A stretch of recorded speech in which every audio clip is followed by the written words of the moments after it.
आणि बुलेटिनच्या सुरुवातीलाच बातमी बांगलादेशातनं। बांगलादेशमधलं आरक्षण विरोधी आंदोलन चिघळलंय। आतापर्यंतच्या हिंसाचारात 32 जणांचा मृत्यू झालाय। टीव्ही हेडक्वार्टर्ससह आंदोलकांनी पेटवून दिलेलं आहे।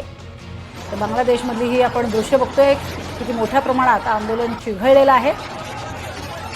या आंदोलकांवरती लाठीचार्जही करण्यात आलेला आहे, तसंच पोलिसांची कुमक ही वाढवण्यात आलेली आहे। अधिक माहिती घेऊयात, महेश बागल आमचे प्रतिनिधी आपल्या सोबत आहेत। महेश, अतिशय हिंसक वळण लागलेलं दिसते, कारण 32 जणांचा मृत्यू झालाय या आंदोलनात। नक्कीच बांगलादेशात सरकारी नोकरीतील आरक्षण कोट्यावरून सुरू असलेल्या गोंधळामध्ये आतापर्यंत 6 जणांचे प्राण गेलेले आहेत। मोठ्या प्रमाणात या ठिकाणी आता हिंसाचार पाहायला आपल्याला मिळतोय। त्यामुळे बांगलादेशमधील शाळा विद्यापीठ या पुढील सूचना येईपर्यंत बंद ठेवण्यात आलेल्या आहेत। या संदर्भात अधिक बोलायचं झालं तर राजधानी ढाक्यासह विविध शहरात आरक्षणाचा पुरस्कार करणाऱ्या आणि त्याचा विरोध करणाऱ्या गटांमध्ये सध्या संघर्ष सुरू झालेला आहे। बांगलादेश छात्र लीग म्हणजेच BCL या आवामी लीगच्या विद्यार्थी संघटनेने आरक्षण विरोधी चळवळीला विरोध केलेला आहे।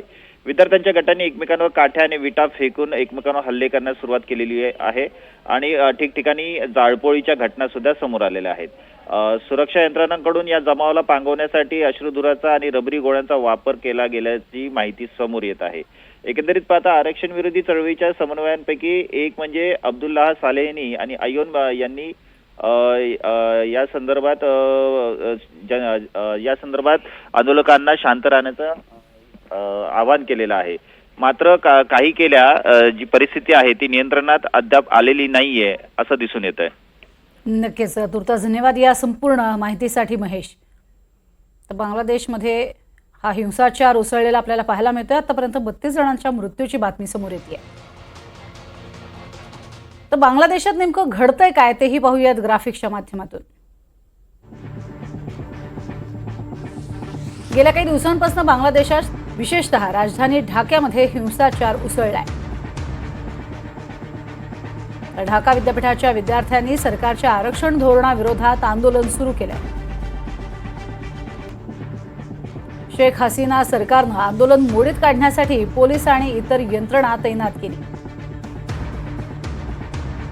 तर विद्यार्थी आणि पोलीस यांच्यात वाद झाला, नंतर जाळपोळ, दगडफेक आणि हिंसाचार उसळला।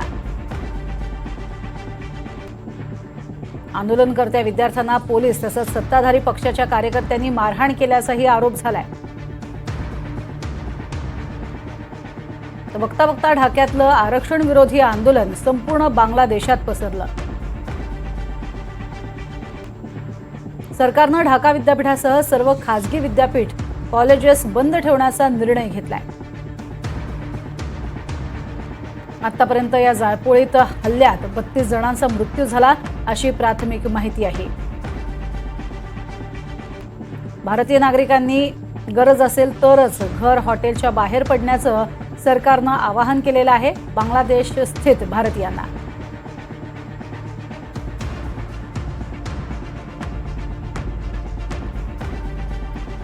बांगलादेशातलं आरक्षण वादात नेमकं का आलंय तेही पाहूयात। बांगलादेशमध्ये वेगवेगळ्या घटकांना 56% आरक्षण लागू आहे। तर सर्वाधिक आरक्षण हे बांगलादेश मुक्ती संग्राममध्ये लढलेल्यांच्या कुटुंबियांसाठी 30% आहे। तर महिला आणि अविकसित जिल्ह्यांसाठी 10% आरक्षण आहे। आदिवासी समुदायासाठी 5%, तर 1% आरक्षण हे दिव्यांगांसाठी आहे। सर्वात मोठा वाद आहे तो स्वातंत्र्य सैनिकांच्या कुटुंबियांसाठी आरक्षित असलेल्या 30% जागांवर।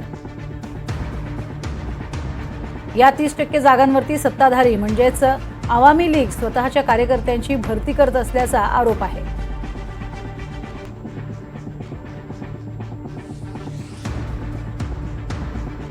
त्यामुळे सध्या हा वाद चांगला चिघळलेला आहे।